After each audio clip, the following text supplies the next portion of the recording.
नजर बनी हुई है। आज गुजरात हुकूमत की नई काबीना को हलफ दिलाया जाएगा। गांधीनगर राजभवन में हलफबरदारी तकरीब का इनेकाद अमल में आएगा। जराये के मुताबिक वज़ीर आला भूपेंद्र पटेल नई काबीना में नौजवान चेहरों को शामिल कर सकते हैं। गुजरात के तमाम बीजेपी अरकान असेंबली को आज पार्टी हेडक्वार्टर में हाजिर होने की हिदायत दी गई है।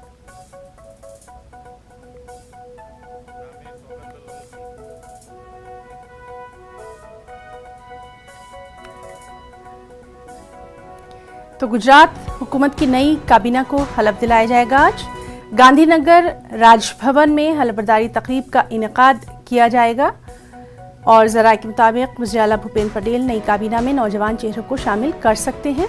गुजरात के तमाम बीजेपी अरकान असेंबली को आज पार्टी हेडक्वार्टर में हाजिर होने की हिदायत दी गई है।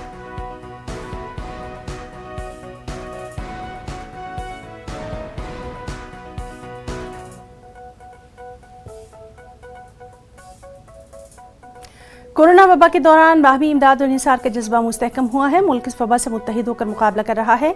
टीकाकारी के ऐलान के बाद हम बेहतर ताउन करें जिससे हम कोरोना को मात देने की जानिब कदम बढ़ा सकें। नेटवर्क 18 इस मुहिम में हर कदम पर आपके साथ रहेगा। जब तक सभी महफूज नहीं तब तक कोई महफूज नहीं होगा।